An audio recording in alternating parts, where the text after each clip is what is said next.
습니다. KBS.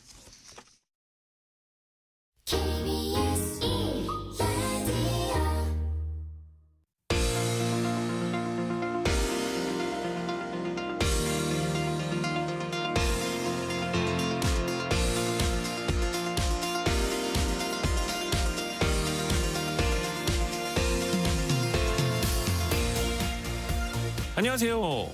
성공예감 이대호입니다.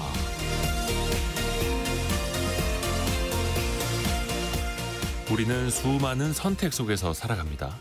점심 메뉴 같은 일상의 선택부터 결혼, 이직, 퇴사 같은 중차대한 일까지 때로 너무 많은 선택지는 또 선택을 어렵게 하기도 하고요. 해야 할 일도 하고 싶은 일도 많아서 더 어렵기도 합니다.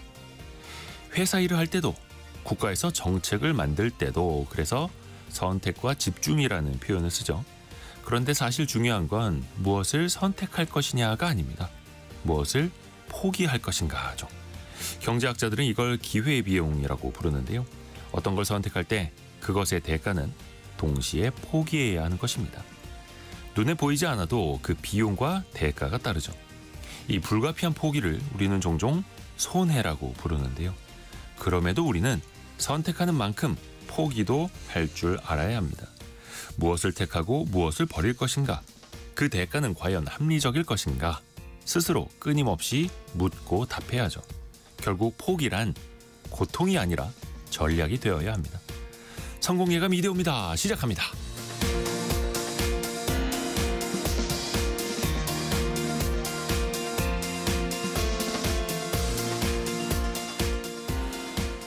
안녕하세요. 이대호입니다. 자, 6월 13일 금요일입니다. 벌써 금요일. 금요일엔 원탁의 기자들과 함께하는 날. 오늘 두 가지 토론 주제 있는데요. 대형마트의 의무 휴업일 또다시 화두에 올랐습니다. 의무 휴업일을 주말에서, 그러니까 공휴일에서 평일 휴무로 바꾼 지 얼마 안 됐는데 지자체마다 좀 다르긴 합니다만요. 이거를 다시 정치권 일각에서 공휴일 휴무로 더 강화해야 한다라는 움직임이 나오고 있습니다. 유통업계, 또 마트 노동자, 또 소비자까지 생각이 좀 다를 수 있죠. 여러분은 어떻게 생각하시나요? 또 최근에 예적금 금리는 빠르게 떨어지는데 대출 금리는 오히려 최근에도 오르기도 했습니다. 최근에 그래서 대통령이 은행의 예대 금리 차를 지적을 했는데요. 왜 이런 현상이 나타나고 있는지 같이 한번 들여다보시죠. 자, 오늘의 경제상식 퀴즈 나갑니다. 두 글자 혹은 네 글자로 보내주셔도 되는데요. 최근에 서울에서 20대 청년들로 이루어진 조직이 유령 법인 200여 개를 설립하고요. 400개가 넘는 법인 계좌를 개설해서 보이스피싱 조직에 제공을 했다고 합니다. 텔레그램 앱에서 가명을 사용하고 총책, 전산직, 현장직 등으로 역할을 나눠서 500억 원 규모의 범죄 수익금을 세탁했다고 하는데요. 이렇게 보이스피싱 조직이 선호하는 통장, 이게 단순히 명의를 빌려서 개설한 차명 계좌와는 엄연히 다릅니다. 애초에 범죄에 쓰기 위해서 개설된 불법 계좌죠. 그래서 강력한 처벌 대상인데요. 이걸 이런 식으로 우리는 부릅니다. 뭐뭐 통장. 명의자와 실제 사용자가 다르다는 점에서 이것 폰, 이것 차량 이런 것도 있죠. 그 두 글자 혹은 네 글자 보내주셔도 됩니다. 힌트를 드리자면 화약의 힘으로 포탄을 멀리 쏘는 무기이기도 하죠. 근데 그 의미는 아니라고 하고요. 짧은 문자 50원, 긴 문자 100원이 드는 샵 9730, 또 KBS 콩이 열려 있고요. 추첨을 통해서 다양한 선물 보내드립니다. KBS 콩과 유튜브를 통해서도 다시 보시고 다시 들으실 수 있고요. 성공예감 이대호입니다. 자주 검색하시면 성공이 가까워집니다.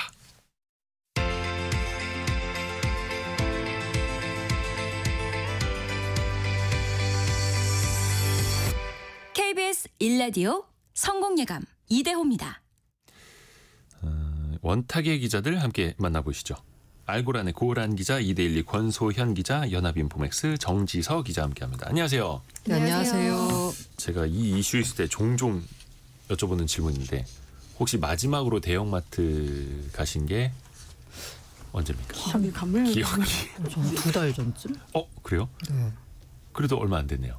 다른 분들은 저도 한 두세 달 정도 된 것 같은데 그것도 거기를 가려고 한 게 아니라 기프티콘으로 이제 뭐 마트에 상품권을 받아서 그걸 쓰기 위해서 갔었어요.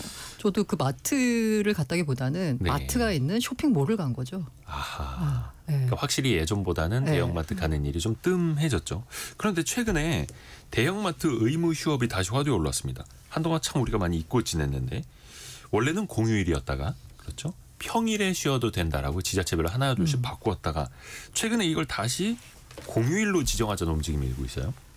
그 이제 최근에 더불어민주당 오세희 의원이 이제 네. 유통산업발전법 개정안을 이제 내놨죠. 최근에 내놔서 이제 법정 공휴일에만 휴업하도록 하는 안을 담았습니다. 그러니까 법정 공휴일이라고 하면 뭐 설, 추석 포함해서 주말 이런 게 빨간 날이 다 포함이 되는 건데 이때에만 쉬라는 거예요. 근데 지금 이제 국회 법안소에서 심사를 하고 있는데 아무래도 지금 이제 국회가 거대 여당이다 보니까 조만간 본회의를 통과해서 시행이 될 가능성이 크겠죠. 근데 이 내용 같은 경우에는 사실 당 내에서도 이견을 찾기가 굉장히 힘든 게 대형마트 의무 휴업일을 공휴일로 제한해야 한다라는 이 내용이 소상공인 보호 차원에서 그 예전에 더불어민주당이 만들었던 민생 분야 20대 과제 중에 제일 첫 번째 담겼던 내용이 이거였거든요.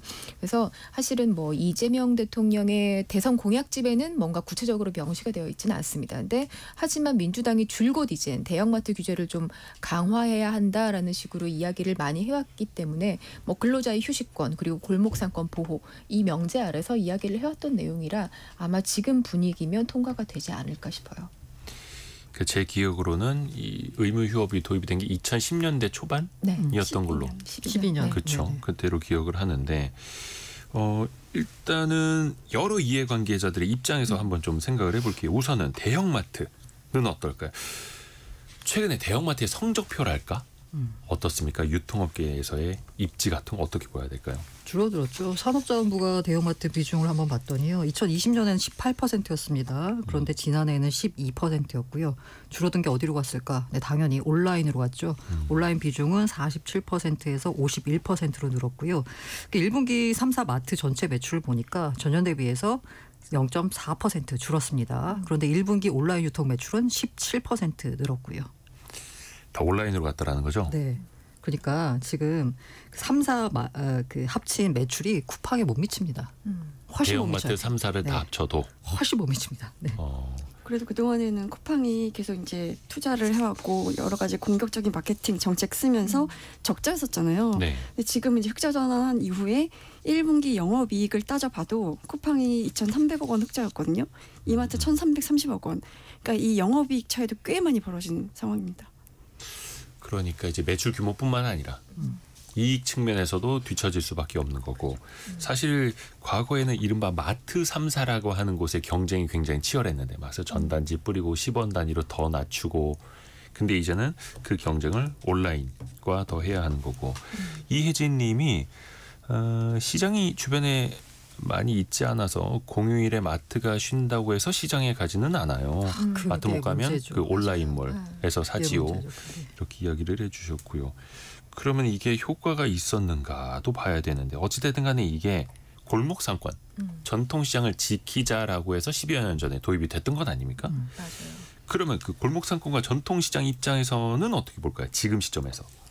사실은 이제 단체들은 환영하는 반기는 이제 성명을 좀 내고 있긴 하죠. 근데 이게 실제로 단체가 발표하는 내용들이 골목 상권을 실제로 이제 뭐 거기서 뭐 장사를 하시는 분이나 뭐 이런 분들의 이 센티먼트랑은 조금 차이가 있는 것 같은데 우리가 이제 통계로 보면 이게 1990년대에 들어서 이제 대형마트가 생기기 시작했었잖아요. 네. 그때는 이 유통업의 구조가 대형마트 대 뭐 골목상권, 대형마트 대 소상공인 약간 이런 구도였는데 지금은 아예 유통업의 구조가 바뀌었잖아요. 네. 지금은 구도가 온라인 대 오프라인으로 바뀌었는데 이게 사실은 대형마트가 그 초반에 이런 대형마트 규제가 도입이 됐을 때에는 이 규제를 하니까 실제로 주변에 이제 골목상권들의 매출이 좀 늘었다 이런 통계들이 조금 나왔었거든요. 네.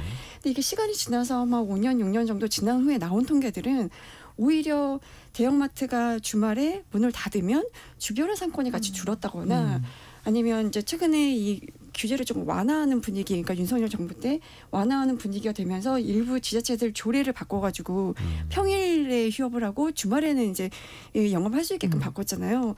그러면서 이 주말에 영업하는 그 시기에는 오히려 주변 상권이 매출이 늘었다는 통계들이 좀 나오고 있으니까 이 대형마트라는 게 예전에는 물건을 사러 가는 공간이었다면 요새는 아까 이제 고란 기자도 쇼핑몰을 갔다고 얘기했던 것처럼 그 간 김에 뭐 장도 보고 그 주변에서 외식도 하고 커피도 한잔 마시고 주변에서 좀 놀거리를 놀다 오는 그런 문화로 좀 바뀌어서 그런 것들이 이제 좀 파급 효과들이 좀 있었던 건데 이거를 이제 규제를 하고 주말에 이제 문을 닫고 이러면서 실제로는 매출이 감소하는 이런 통계들이 좀 나오니까 현장에 있는 분들의 생각은 조금 다른 부분들이 좀 있는 것 같아요. 2018년도에 그 네. 이마트 부평점이 문을 닫았는데 네. 이후에 2년 동안 주변에 있는 그 소형 슈퍼마켓 매출이 26% 가까이 급감을 했대요. 그리고 또 2020년경에 그러니까 롯데마트 도봉점, 구로점이 폐점을 해서 그쪽 상권을 조사를 좀 했더니 반경 2km 내 상권 매출액이 한 5% 줄었고요. 또 주중에도 5%, 주말에는 한 8%. 그러니까 왜 그럴까 봤더니 다들 이제 이유를 유동인구가 줄기 때문에 같이 줄 수밖에 없다라고 분석을 많이 하더라고요. 그러니까 그 지금 대형마트가 사라지면 문을 닫으면 주변 상권으로 좀 매출이 옮겨올까 그렇죠. 기대를 네. 했는데 전혀 아니라는 전혀 거죠. 아니다. 그냥 같이 떨어진다. 그렇죠. 전혀 아니고 오히려 이제 그 식자재 마트라는 거 네. 그거 많이 아마 주변에 보셨을 것 같아요. 이 중소 식자재 마트가 성장했는데 이게 식자재 마트 같은 경우에는 매장 면적이 기준 그러니까 3,000제곱미터보다 작아서 규제 대상 아닙니다. 그렇죠. 그러니까 365일 영업이 되는 거예요. 뭐 농협 하나로마트가 대표적이고. 맞아요. 네, 그러다 보니까 지금 현재 2020년 기준으로 1,803개, 2014년 대비 74% 증가했는데 아마 지금 더 늘었던 것 같아요. 주변에서 봐도 굉장히 많이 보이거든요. 그러니까 아예 온라인으로 사거나 네. 아니면 식자재 신선한 거 내가 바로 살 맞아요. 때는 그렇죠. 식자재 마트 네. 근처에 가서 보고 사겠다. 보고 사거나 이게 딱 양극화되는 거죠. 그럼 이 재래시장은 좀 그 사이에 10여 년 사이에 좀 경쟁력을 키웠는가를 봐야 하는데요. 신진수님이 재래시장 25년 차 지방에 사는 자영업자입니다. 벌써 경쟁은 끝났어요. 아 끝났다. 네, 재래시장은 도태되고 있습니다. 끝났다는 이렇게 표현. 보내주셨는데 여러분이 보시기엔 어때요? 이런 보호 규제로 인해서 과연 재래시장이 경쟁력을 좀 높였을까요? 경쟁력을 높인 거는 각 재래시장마다 자구책을 마련했을 텐데 그 모든 재래시장이 아니고요. 제가 재래시장을 간 거를 생각을 해봐도 그냥 재래시장이 아니고요. 뭐 이렇게 특징 있는 재래시장 있잖아요. 그죠. 뭐 통인시장을 간다던가 이렇게 이제 그냥 놀러 가는 개념으로 가는 거지 거기서 뭔가 진짜 과거와 같은 소비를 하려고 가는 건 아니거든요. 뭐 재래시장 가서 한 10만 원어치 장봐오거나 그렇진 이러기보다는 않고 가서 즐기러 이제 가는 거거든요. 그런 식으로 이제 뭔가 특색 있게 만들어서 사람들을 소비자를 끌어모을 수 있게 약간 변신한 곳들은 성공하고 그렇지 않은 곳들은 사실 밀려날 수밖에 없다라는 그런 생각이고요. 그래서 그 재래시장에 경쟁력이 생기지 않았다. 이 아무리 마트를 규제를 해도라는 생각이고 저는 약간 이 마트 규제 관련돼서 저는 그 재래시장을 만약에 살리는 목적이다, 전통시장을 살리는 목적이다라고 하면 마트 규제는 사실 필요 없다라고 보거든요. 오히려 그냥 다 풀어야 된다라고 봐요. 근데 문제는 뭐냐면 이 부분이 저는 어떻게 해결해야 될지 사실 잘 모르겠어요. 그 마트 노동자의 휴일에 쉴 권리를 어떻게 보장하지? 이 부분은 이 부분 조금 어렵습니다. 이게 지금 마트가 예를 들어서 주말에 공휴일에도 일을 한다라고 해서 사람들이 또 다 일하는 거가 이거는 이제 회사마다 좀 차이가 있을 거예요. 1031님이 아까 보내주신 게 백화점 마트 그 안에서 직원들끼리 돌아가면서 주말도 휴무합니다. 이렇게 이야기를 해주셨는데요. 주말 장사 중요하다고요. 근데 일반적으로 마트 노조가 이야기하는 거는 쉴 권리.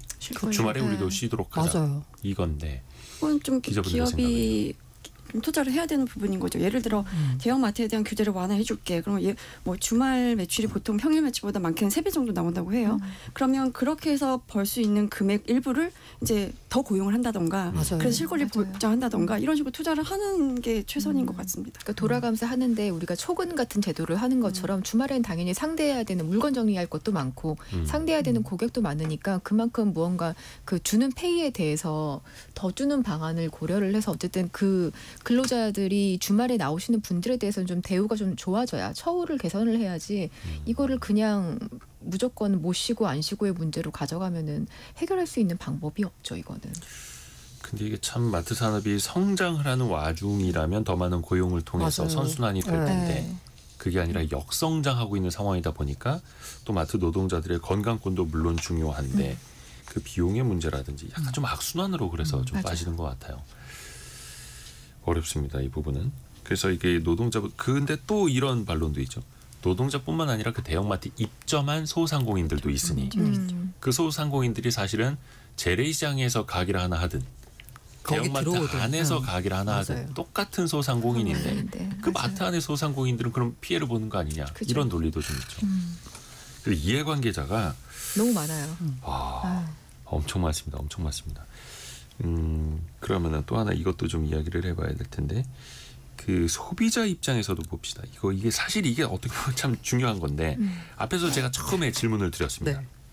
그러면 소비자 입장에서 불편함부터 한번 이야기를 해볼까요? 그 소비자 편리함 혹은 불편함? 입장 2020년 그러니까 코로나 이전까지만 해도 불편하다는 응답이 많았는데 최근 소비자들 반응이 재밌더라고요. 코로나 거치면서 이제 온라인으로 많이 바뀌었잖아요. 네. 움직였잖아요. 그러니까 상관없다. 이런 반응이 대부분이라서 근데 뭐 물론 이제 맞벌이 부부의 같은 경우에는 그러면은 토요일에 모든 걸 해결하라는 얘기냐, 토요일에 병원도 가고 마트도 가고 뭘 하라는 얘기냐, 뭐 이런 반응도 있는데 제가 약간 여러 가지 이제 답변들 가운데 그 많은 비중이 늘었던 게 상관없다라는 비중이 늘어든 게 조금 그게 더 무서운 거죠. 세태를 변화를 네. 실감하겠습니다. 대형마트 휴무 평일에 하든 공휴일에 하든 상관없어요. 상관이 요즘에 안 가요. 네. 이게 더 절대적이지는 무서운 않지만 거죠. 선택권이 줄어든다는 건 조금 아쉽죠. 선택권. 그렇죠. 소비자 선택권 측면에서 또 그게 또 중요하고 오현종님이 마트 안 간 지 2년이 넘었네요. 마트 대신 쿠 그쪽으로 배달하신다고 가격도 저렴하고 배달도 빠르니까 일하는 사람으로서 훨씬 편합니다. 이렇게 보내주셨고요.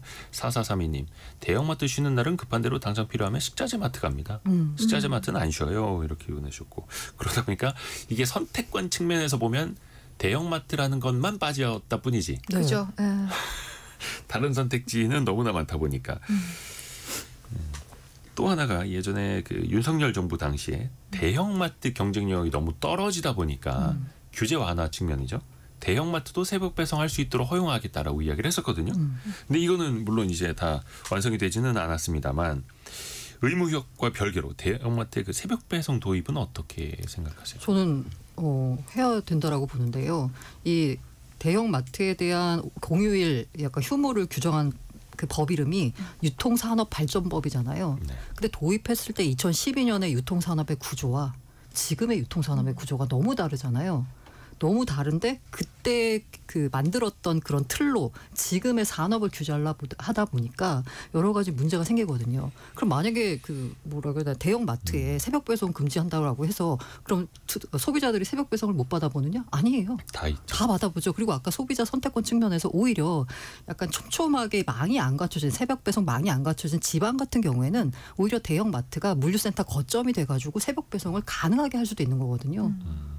그런데 이 새벽 배송 금지는 이 과거의 잣대로 만든 규정인 것 같아서 오히려 저는 휴무 그 일보다 이거 먼저 바꾸는 게 우선이지 않을까라는 생각이 듭니다. 좀 걱정은 돼요. 그러니까 이거 저도 해야 된다는 주장이긴 하지만 네. 근데 이제 사실은 뭐 새벽 배송이나 빠른 배송이 결국에는 고정비 싸움이잖아요. 그러니까 이게 인건비 많고 물류비 많고 게다가 뭐 박스 포장비까지 나오니까 결국에는 비용 이슈가 될 텐데 실제로 지금 대부분의 새벽 배송을 해오는 업체들이 쿠팡이야 지금 이제 흑자 전환을 했지만 적자를 이어가고 있었고 새벽 배송 소비자 만족도는 되게 높죠. 그래서 결국에는 기업들이 적자를 감수한 채로 고객을 유치하기 위해서 하는 전략이기 때문에 지금 대형마트 3사 중에서 홈플러스는 지금 기업회생 절차에 들어가 있고 이마트와 롯데마트가 있을 텐데 아무리 대기업 계열이긴 하지만 과연 이 초반의 고정비를 감당해낼 수 있을까? 그리고 그 지금 이미 너무 많은 경쟁이 포화되어 있는 이 시장에서 뭔가의 차별화를 만들 수 있을까?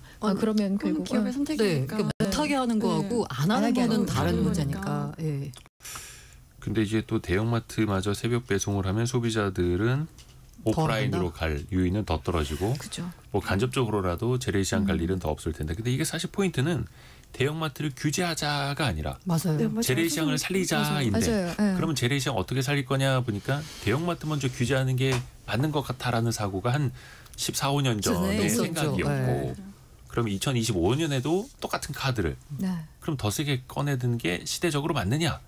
이걸 또 봐야 하는 건데 김진희 님이 시대에 발맞춰 사는 거죠. 이렇게 또 글을 올려주셨고 이 규제 자체는 어떻게 좀 결론을 내보자면 저는 사실 기자분들 어떻게 이게 생각하세요? 어쨌든 대형마트 대 전통시장이라는 이 구도에서 벗어나지 못했기 때문에 이런 이제 의무 휴업일에 대한 규제 발상이 좀 나왔던 것 같은데 이게 한편으로 보면 모든 대선 때 이제 규제 완화를 외치잖아요. 네. 물론 이제 국힘은 대형마트에 대한 규제 좀 완화하겠다는 게 이제 뭐 공약집에 있었고 이제 이재명 후보 당시 후보는 이런 거를 좀 강화하겠다라는 뭐 그렇긴 했지만 이게 뭐 사실 어떻게 보면 윤 정부가 어쨌든 유통 규제 완화를 추진했는데 이제 정권이 바뀌었으니까 약간 다시 되돌리는 느낌이 좀 커요. 왜냐하면 이게 우리가 보통 정권이 바뀌면 anything but 뭐 그냥 이런 얘기 많이 하잖아요.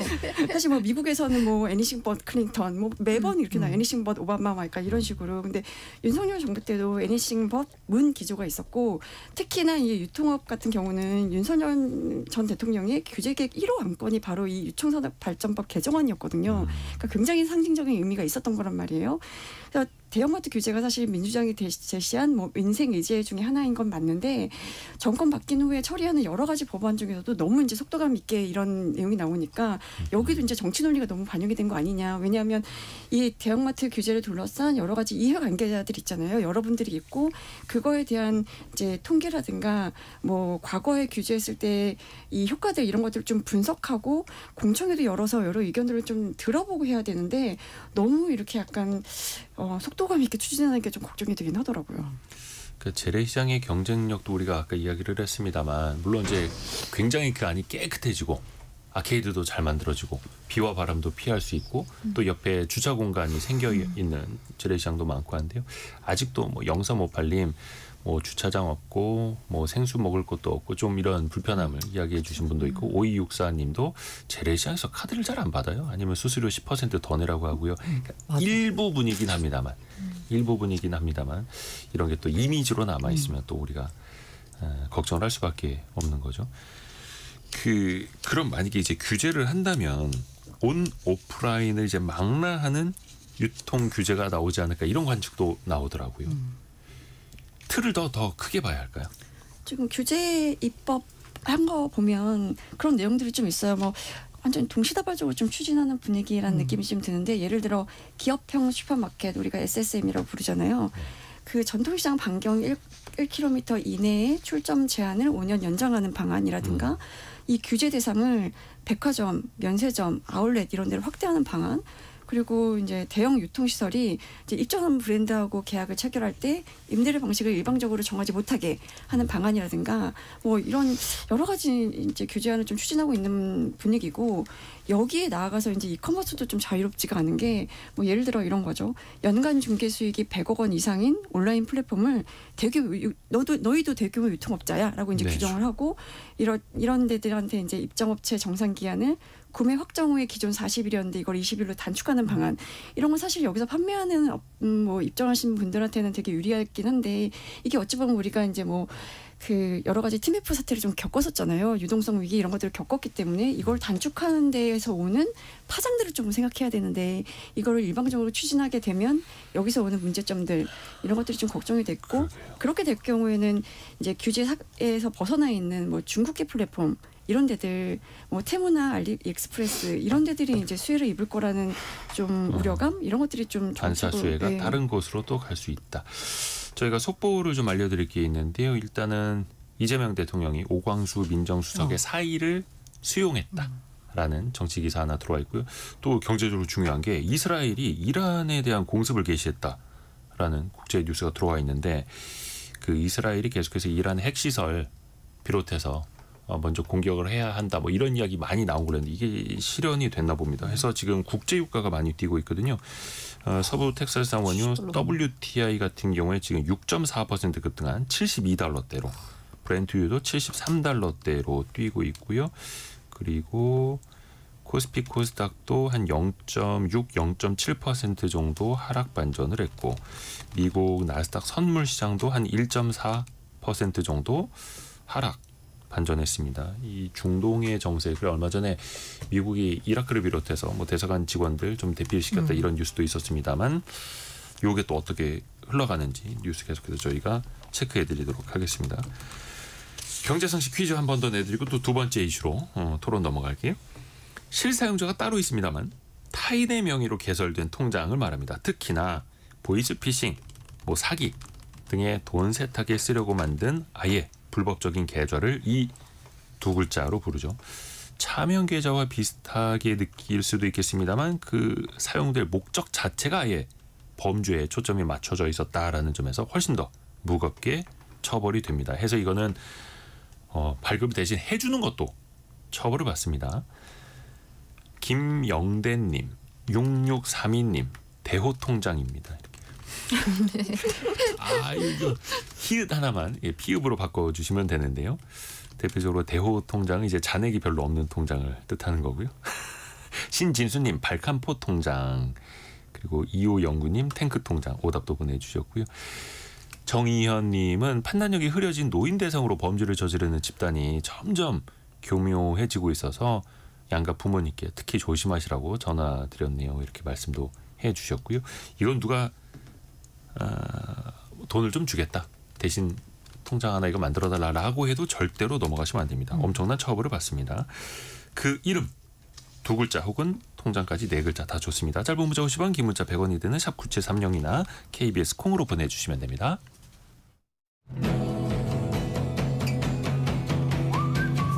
오늘의 움직임에 주목하고 세상의 흐름을 놓치지 않습니다. 여러분의 내일을 응원하며 성공의 열쇠를 함께 찾아갑니다. 성공예감 이대호입니다. 이스라엘에서 공식적으로 이란에 선제 타격을 했다, 발표를 했네요. 그리고 이란의 보복에 대비해서 비상사태를 선포한다라고 또 이스라엘이 발표를 했습니다. 다만 그 이란에 대한 공습에 대한 그 자세한 내용, 또 이란의 피해 규모 이런 건 아직은 안 나온 것 같은데요. 저희도 계속해서 좀 찾아보고 전달해드리겠습니다. 얼마 전에 이재명 대통령이 봉지라면 가격 하나 2,000원 하는 것도 있다던데 라는 발언을 했고, 그 2탄으로는 은행의 예대금리차가 너무 벌어진 것 아니냐, 이런 이야기를 했습니다. 금리를 좀 한번 들여다볼까요? 실제로 예대금리차가 많이 큽니까? 요즘에 뭐 1% 중반 정도 좀 나는 것 같아요. 근데 이제 작년 하반기랑 비교하면 1%포인트 안쪽으로 좀 차이가 났었거든요. 네. 0.78%포인트 정도 났었는데, 사실 뭐 은행들한테 막 뭐라고 하기는 좀 그런 게, 이게 하느니 작년 중반부터 기준금리를 이제 3.5%로 유지를 하면서 시장에 금리를 낮출 거다 하는 이 기대가 좀 있었죠. 그래서 이제 은행들이 자금 조달 비용을 좀 낮춰야 되니까 예금 금리를 선제로 좀 빠르게 낮췄어요. 그러니까 예금 금리는 빠르게 하락을 한 거고, 반면에 그럼 대출 금리도 또 내려갔냐? 그렇지 않았거든요.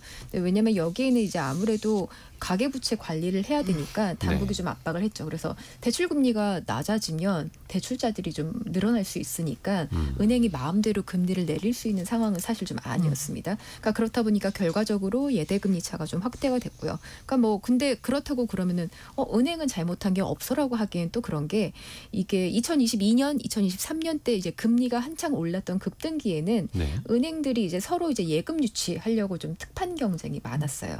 근데 이게 작년 하반기에는 시장이 좀 안정권으로 들어오니까 고금리 예금이 좀 줄었고요. 그러니까 그러면서 동시에 대출은 이제 경기 방어나 아니면 주택에 대한 구입 수요 이런 것 때문에 이제 대출 수요는 또 일정하게 유지가 됐죠. 그러니까 그러다 보니까 이게 예대금리 차는 또 다시 벌어지는 구조가 지금 반복되고 있는 것 같습니다.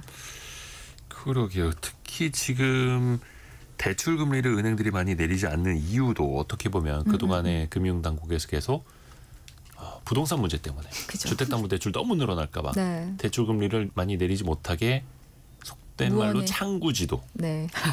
한 영향이 좀 있지 않습니까? 기자분들은 어떻게 보세요?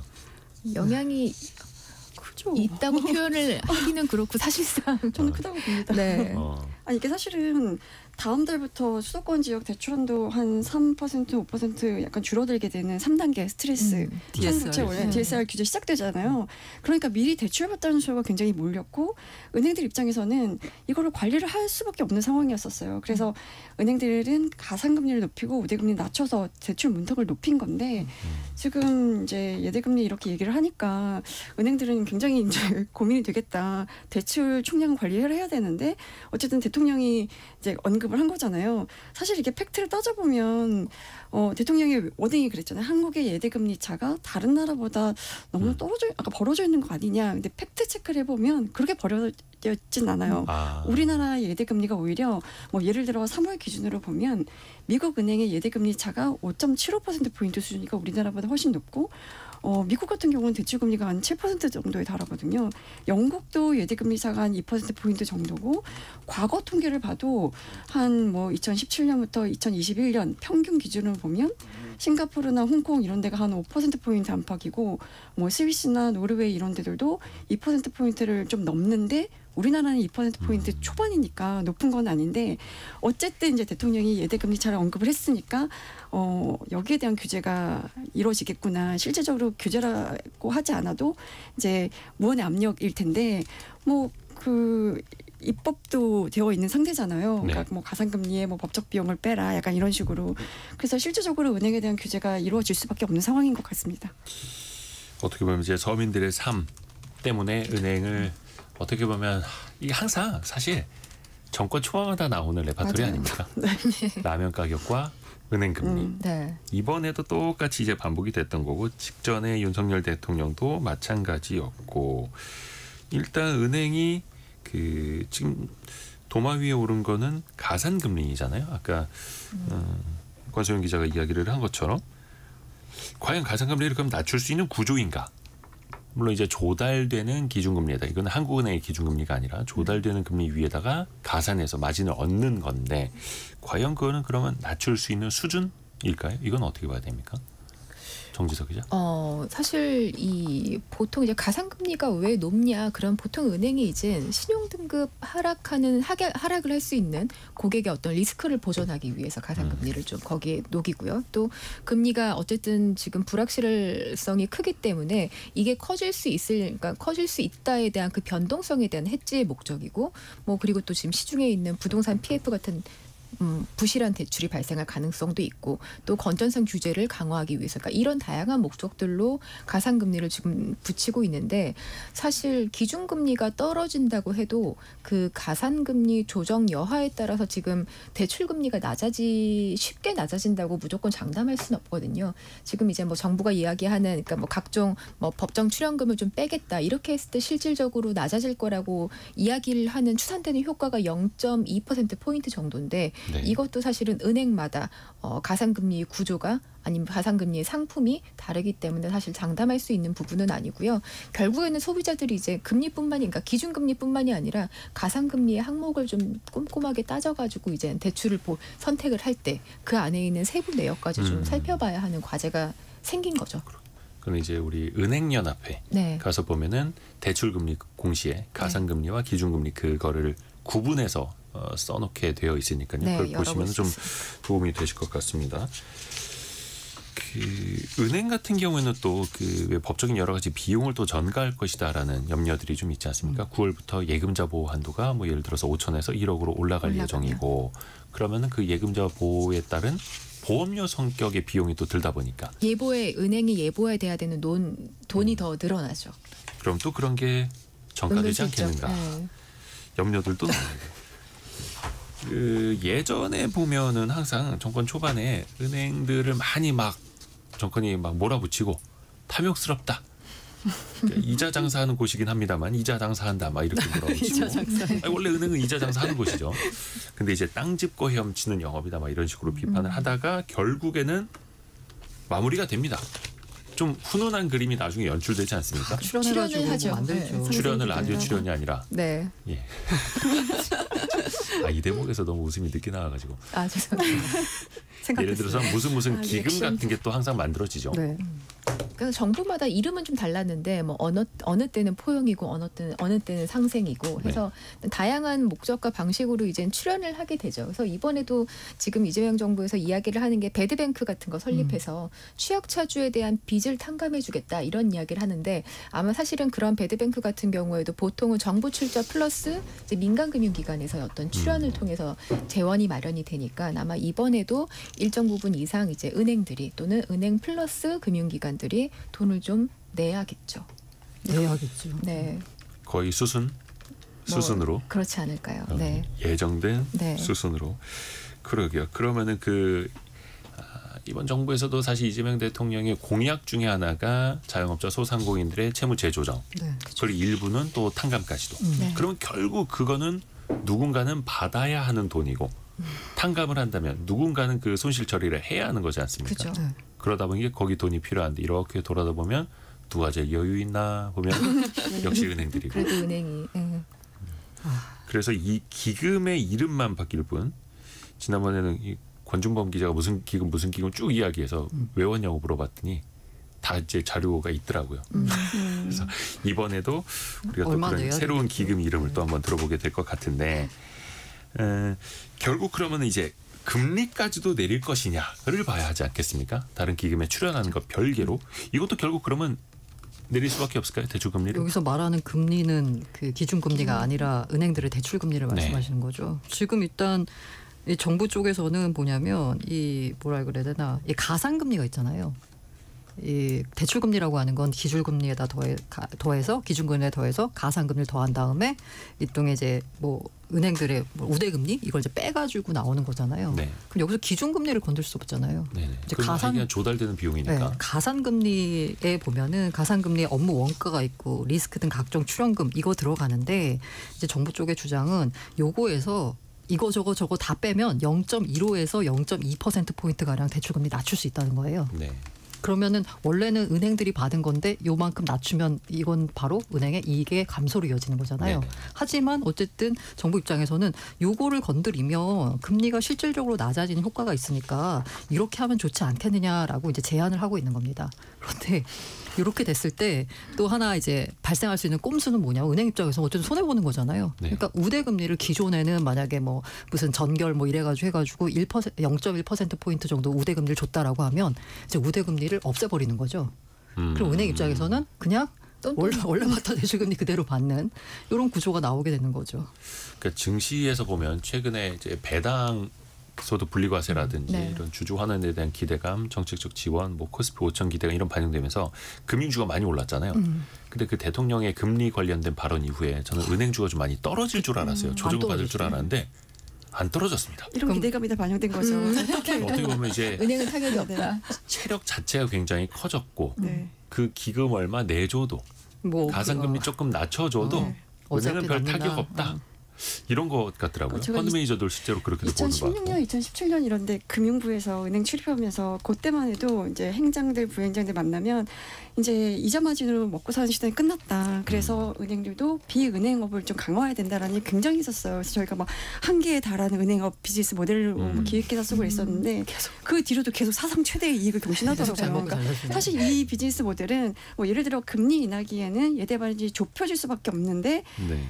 그럼에도 불구하고, 그러니까 이 사실 가상금리라는 것도 이제 공식이라는 게 사실은 없어요. 그러니까 공개된 공식이 아니기 때문에 뭐 기준금리가 내려가도 대출금리를 올릴 수 있는 여러 가지 방법들이 있고 아까 말했던 것처럼 우대금리를 낮추거나 이런 방법으로 수익을 보전할 수 있는 방법이 여러 가지가 있거든요.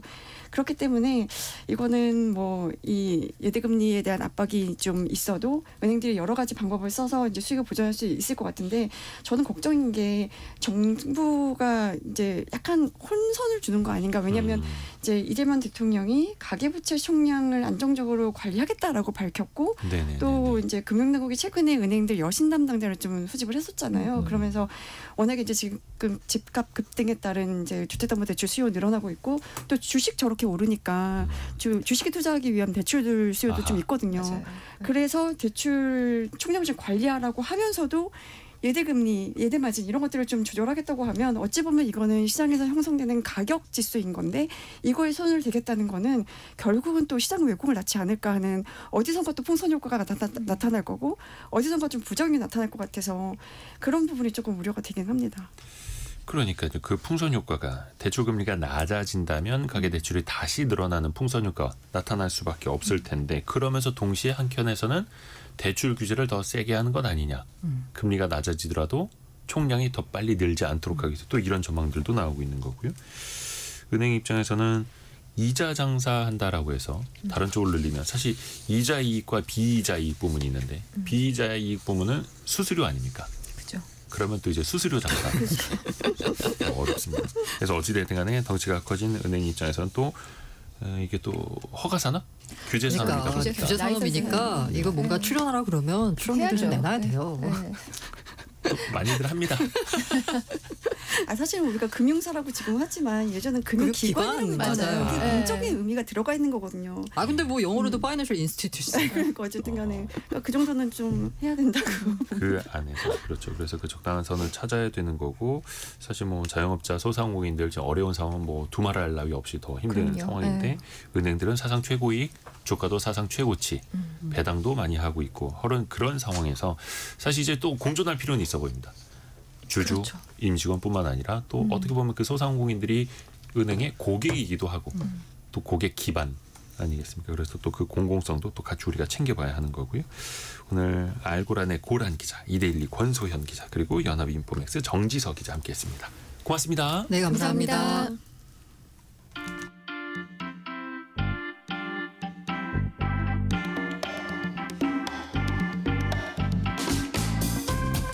지금 여러분께서는 KBS 일라디오 성공예감 이대호입니다를 듣고 계십니다.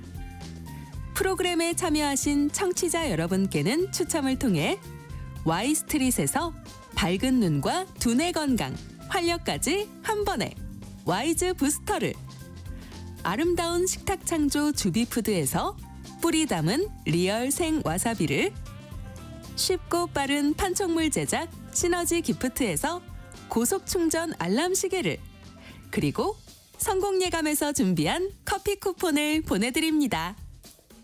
당첨자는 성공예감 이대호입니다 홈페이지에서 확인하세요.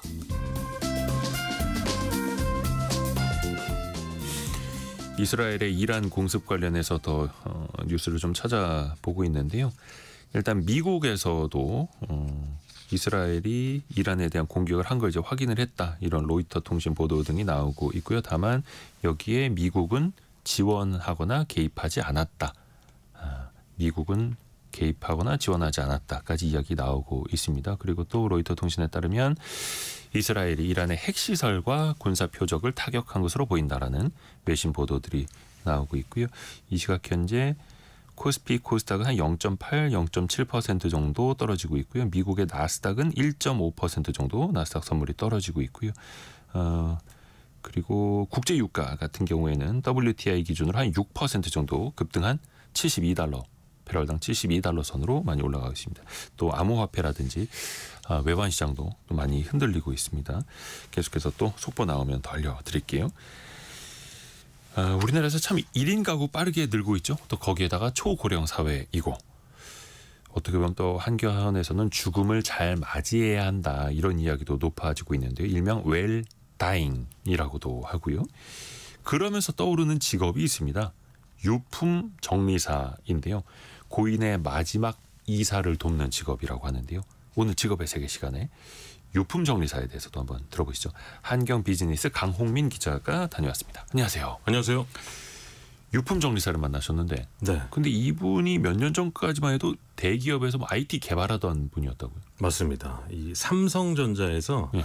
프로그램 개발자로 일을 하다가 한 4년 전쯤 코로나 시기였죠. 이 시기에 그 사표를 내고 청소업으로 전향을 한 분이었는데 뭐 지금도 그렇지만 당시만 해도 이제 개발자가 굉장히 각광받는 몸값이 굉장히 뛰는 직업 중에 하나여서 제가 네. 의아해서 좀 물어봤더니 이분의 아버지가 20년간 특수청소를 비롯한 청소 일을 좀 하셨다고 합니다. 네. 그래서 어릴 적부터 아버지가 하는 일을 좀 봐오고 좀 도우면서 이 직업이 가까운 미래에는 굉장히 좀 성장할 것 같다라는 느낌을 좀 받았대요.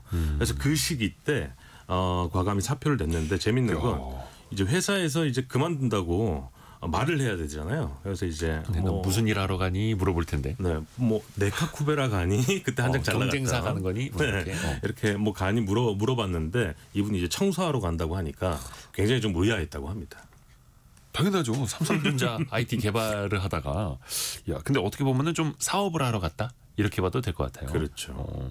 이 유품 정리사라는 직업 사실 우리나라에 알려진 게 그리 오래 안 됐더라고요. 맞습니다. 이 유품 정리업이 몇 년 전에 이제 일본에서 넘어왔다는 얘기가 있는데 보통 이제 청소를 좀 비롯해서 집에 오래된 뭐 가구나 가전을 좀 배출하는 이런 대행업을 했었고요. 그리고 이제 이 말씀하신 대로 유품 정리라는 특수 청소를 겸해서 하는 업체들이 좀 많이 생겨나고 있는 상황이고 네. 이분도 이제 십수년 전에 학창 시절에 이제 아버지의 일을 도와서 현장에 좀 자주 갔었는데 당시만 해도 유품 정리라는 단어가 없고 집 정리, 뭐 가정집, 뭐 철거 등으로 좀 불렸었대요. 그래서 유족들도 굳이 유품 정리라는 단어를 쓰고 의뢰를 하지 않아서 아버지 일을 도우면서 청소를 하다가 그 의뢰인들이 뒤에서 눈물을 좀 훔치는 걸 보고 지금 내가 치우고 있는 게 이게 유품이었구나라는 걸 아는 정도였다고 합니다. 아하. 그러니까 처음에는 이렇게 일을 하시는 분들도 좀 낯설었는데 이게 이제는 전문 직업이 되고 있는 거고요. 맞습니다. 그러면 돌아가신 분의 유품을 정리해달라. 이건 누가 또 어떻게 의뢰를 할까요? 보통 그 가족이 없는 무용고자일 경우에는 네. 그 집주인이 발견해서 의뢰를 하는 경우가 대부분이라고 해요. 임대인이. 맞습니다. 그래서 이제 사람이 죽었다라는 뭐 이런 소문이 나게 되면 인식이 좀 안 좋아질 수 있으니까 대부분 조용히 좀 빨리 끝내달라는 요청이 좀 많다고 하고요. 가족이 있을 경우에는 뭐 유족들이 의뢰를 하는데 90% 이상이 좀 비대면으로 네. 그러니까 뭐 마주치지 않고 유품 정리를 좀 원한다고 합니다. 그래서 이제 작업이 끝나면 사진을 찍어서 유족들에게 보내는 이런 형태로 진행이 된다고 합니다. 참 이게 어떻게 보면 누군가의 마지막을 정리해드리는 일인데 쉽지는 않을 것 같습니다. 이게 어떤 식으로 이루어집니까? 보통 이제 이 유품 정리를 하는 시간은 한 대여섯 시간 정도 걸리고 뭐 양이 많으면 조금 더 오래 걸리기도 하는데 거의 하루 안에 끝난다고 보시면 되고요. 보통 이제 고인의 귀중품 같은 거 좀 뭐 책상이나 아니면 침대 아래 좀 있을 수 있잖아요. 이런 것들은 유족들이 미리 찾아간다고 해요. 그래서 그 이후에 내부 짐들을 귀중품은 먼저 유족들이 찾아가고. 그렇죠. 네. 그 이제 찾아간 이후에 내부 짐들을 좀 처분하는 방식인데 주검이 좀 오래 방치됐을 경우에는 그 집안 내부의 냄새가 굉장히 좀 많이 배인다고 합니다. 특수 청소해야 된다 하더라고요. 맞습니다. 그래서 이제 뭐 장판이나 벽지 바닥을 좀 뜯어내서 오종기를 돌려가지고 냄새를 좀 제거하는데 시신이 좀 오래 방치돼 있을 경우에는 그렇게 해도 냄새가 좀 배인다고 해서 그럴 경우에는 시멘트 바닥을 그라인더로 갈아서 냄새를 좀 없앤다고 합니다. 장판 뜯어내는 것뿐만 아니라 그렇죠. 시멘트 바닥까지 긁어낼 정도로 이거는 이제 정말 오래된 고독사일 경우에 아무래도 이분들이 여러 명이 같이 사는 집보다는 나홀로 가구 같은 곳에 좀 가시는 일이 더 많을 것 같아요. 그렇죠. 이게 근데 또 경제적으로 또 생각을 안 해볼 수가 없어서 조금 비정하긴 합니다만 천덕애님이 남들이 꺼리는 일이 돈이 되는 건 확실합니다. 이렇게 보내주셨고 혹시 비용은 어떻게 됩니까? 이 비용을 시간이나 뭐 인당으로 하지 않고 트럭 한 대당 값으로 계산을 하더라고요. 그래서 1인 가구 예를 들어 80제곱미터 그 약 한 24평 기준으로 작업을 하게 되면 보통 1톤 트럭 한 3대 분량의 폐기물이 나오고 한 3, 4명 정도 투입이 된다고 합니다. 그래서 트럭 한 대당 45만 원 정도 책정이 되고요. 그래서 이사 비용과 좀 비슷하거든요. 그래서 이분들은 유품 정리를 뭐 천국으로의 이사라고 표현을 한다고 합니다. 나가는 그 트럭에 얼마나 짐이 실렸는가 그 기준으로 천국으로 얼마나 또 이사를 시켜드리는가. 그 현장에 그러면 여러 사람이 투입될 거 아니에요. 맞습니다. 짐도 많을 테고 수익은 그럼 어떻게 나누게 되나요? 보통 이제 회사로 의뢰가 들어오면 이 프리랜서들을 고용을 해서 현장에 나가게 되는데 한 6개월 정도 이 특수 청소를 해봤다라고 이제 경력이 좀 쌓이게 되면 한 일당이 25만 원 정도. 이건 회사마다 좀 차이는 있겠지만 네. 평균적으로 한 25만 원 정도 받는다고 하고요. 경력이 좀 올라가게 되면 뭐 일당이 좀 올라가는데 이분들이 보통 이제 회사에 고용돼서 있기보다는 프리랜서로 좀 활동을 많이 선호한다고 해요. 그래서 한 1, 2년 정도 배우고 그리고 이제 본인이 자영업자로 이 일을 프리랜서로 하는 경우도 많다고 합니다. 오호. 근데 이 유품 정리하는 일은 어떻게 좀 꾸준히 있을까? 아니면 좀 계절을 탈까요? 여기에도 혹시나 성수기 비수기가 있을까요? 성비수기가 좀 나눠졌는데 겨울이 좀 성수기라고 해요. 보통 이제 유족이 있는 경우에는 상을 좀 치르고 여유 있게 물건을 정리한 뒤에 겨울쯤 좀 추워지면 의뢰하는 경우가 좀 많다고 하고요. 반면에 이제 고독사는 따뜻해지는 봄, 여름이 굉장히 많다고 하는데 이유를 들어보니까 아까 말씀드린 대로 이제 고독사는 누군가 발견을 해야 알 수 있잖아요. 그래서 이제 겨울에는 추워서 부패 냄새가 안 나다가 날이 따뜻해지면 주변으로 좀 퍼진다고 합니다. 그래서 겨울에 돌아가셔서 여름에 발견되는 경우도 좀 많다고 해요. 혹시 유품 정리 일을 하시면서 가장 기억에 남는 사례 어떤 거 말씀해 주시던가요? 이분들이 그 스스로 생을 달리한 분들의 유품을 정리할 때가 좀 많은데 정리를 하다 보면 고인의 삶에 좀 의지가 엿보이는 유품들이 종종 발견될 때가 좀 많다고 합니다. 그래도 살려는 의지. 그렇죠. 예를 들어서 이제 돌아가시기 전에 하루하루 계획이 빼곡히 적혀 있는 달력을 볼 때면 굉장히 좀 뭐 가슴 아프고 이분들도 늘 반복되는 일이지만 기억에 좀 오래 남는다고 합니다. 안 좋은 선택을 하게 됐지만 그래도 뭔가 미래 계획을 세워놨었던 좀 짠한 장면. 네. 근데 쉽지 않을 것 같아요.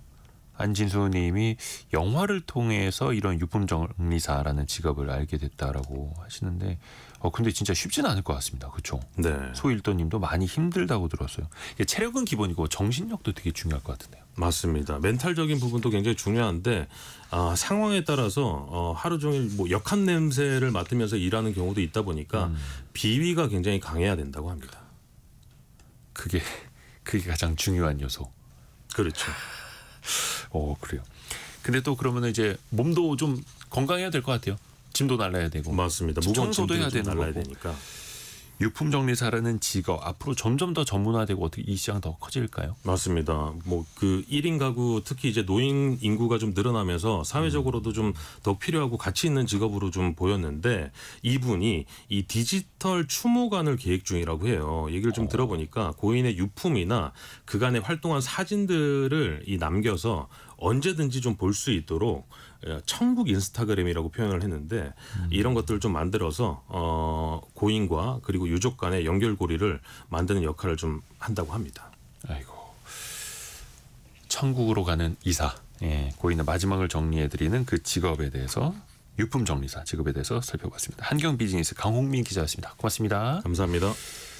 이스라엘군이 이란의 핵시설과 군사시설 타격 1단계 작전을 완료했다라는 또 발표를 했다라는 소식이 들려와 있고요. 국제유가가 9% 이상 올라가고 있네요. 배럴당 74달러까지 올라가고 있고요. 증시도 어쩔 수 없이 영향을, 그리고 우리 환율도 아까 거의 한 9원 가까이 올라가던데요. 계속해서 2부 때도 저희가 체크를 또 해드리겠습니다. 2부에서 다시 뵙겠습니다. 10시 5분에 금방 다시 돌아옵니다.